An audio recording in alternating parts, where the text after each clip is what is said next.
दोस्तों, जीवन में सही निर्णय का चयन करना ही असली जीवन कहलाता है। इसीलिए इंसान को हमेशा सही निर्णय ही लेनी चाहिए। लेकिन बुरे समय हर एक इंसान को गलत निर्णय चुनने में मजबूर कर देती है। इसीलिए बुरे समय में इंसान को हमेशा शांतचित्त रहकर ही अपने निर्णय को निर्धारित करनी चाहिए।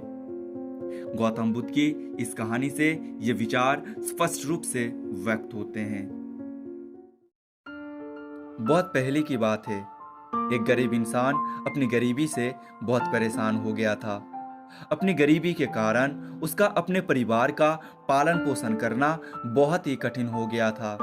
एक पत्नी और 2 बच्चे की भरण पोषण की बोझ ने उसके मन में उथल पुथल मचा दी थी। इसी उथल पुथल के चलते उसने घर छोड़कर भाग जाने की निर्णय ले लिया और एक रात वो चुपचाप अपना घर परिवार छोड़कर चला गया। वो रात में बिना किसी मंजिल को निर्धारित किए ही चला जा रहा था और जब वो एक नदी के किनारे पहुंचा तो उसने देखा कि वहां गौतम बुद्ध अपने शिष्य के साथ डेरा डाले हुए हैं। ये देख उसने निर्णय लिया कि वो भी सन्यासी हो जाएगा और भगवान बुद्ध का शिष्य बनकर उनके साथ ही विचरण करेगा। यह निर्णय लेकर वो गौतम बुद्ध के डेरे में जाकर उनके चरणों में गिर गया और उनसे विनती करने लगा कि वो उसे अपना शिष्य बनाकर अपने साथ ही रख ले। भगवान बुद्ध ने उस गरीब इंसान पर कृपा करके उसे अपना शिष्य बना लिया। उसके बाद जब भगवान बुद्ध का काफिला आगे बढ़ा तो वो भी उन्हीं के साथ चल पड़ा। गर्मी का महीना था।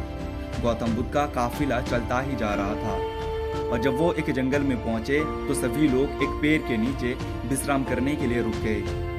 गर्मी के कारण गौतम बुद्ध को काफी जोरों से प्यास लगी थी। उन्होंने अपने नए शिष्य से कहा, यहाँ पास में ही एक सरोवर है, तुम जाकर वहां से पानी ले आओ। गौतम बुद्ध का आदेश सुनकर वो सरोवर में पानी लेने चल पड़ा और जब वो सरोवर के पास पहुंचा तो उसने देखा कुछ जंगली जानवर सरोवर में उधम मचा रहे हैं। परंतु जब वो सरोवर के पास पहुंचा तो सभी जानवर डरकर भाग गए। उस शिष्य ने सरोवर के पास जाकर देखा कि सरोवर का पानी जानवर के उधम मचाने के कारण काफी गंदा हो गया था। सरोवर का कीचड़ और सड़े गले पत्ते बाहर उभर कर आ रहे थे। इतना गंदा पानी देखकर वो बिना पानी लिए ही वापस आ गया और आकर गौतम बुद्ध से बोला, भगवान, उस सरोवर में तो बहुत ही गंदा पानी था, उसे तो पिया ही नहीं जा सकता था।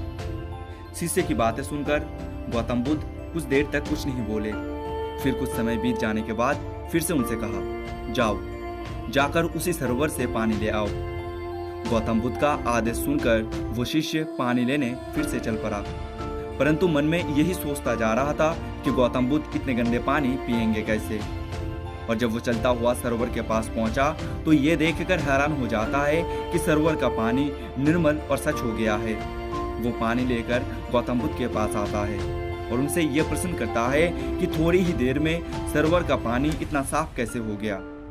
तब गौतम बुद्ध ने उसे समझाते हुए कहा, जब जानवर पानी में उधम मचा रहे थे तब उसका कीचड़ उभर आया था, परंतु कुछ देर शांत रहने पर कीचड़ वापस नीचे बैठ गया और पानी फिर से निर्मल हो गया। इसी प्रकार हमारे मन की स्थिति होती है। जीवन की भागदौड़ और कठिनाइयाँ हमारे मन में उथल पुथल पैदा कर देती है और तब हम गलत निर्णय लेते हैं।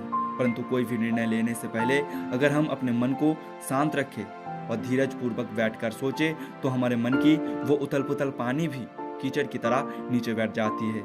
तब हम जो निर्णय लेते हैं वो हमेशा सही होता है। इसीलिए बुरे समय में इंसान को कभी भी धीरज नहीं खोना चाहिए। भगवान बुद्ध का यह उपदेश उसके समझ आ जाता है और जब वो शांति से बैठकर सोचता है तो उसे ये एहसास हो जाता है कि उसने घर छोड़कर गलत फैसला कर लिया था और फिर वो भगवान बुद्ध से आज्ञा लेकर अपने घर वापस चला जाता है। तो दोस्तों, इस कहानी से हमें 2 सीख मिलती है। पहला, जीवन का अर्थ है संघर्ष, तो जीवन में कभी भी संघर्ष करने से ना घबराइए। और दूसरा, बुरे समय हर एक इंसान के सामने खड़ा हो जाता है। इसीलिए बुरे समय में इंसान को कभी भी धीरज नहीं खोना चाहिए। आशा करता हूँ ये कहानी आपको अच्छी लगी होगी। मिलते हैं अगले वीडियो में एक नई सोच, एक नई विचार और एक नई कहानी के साथ।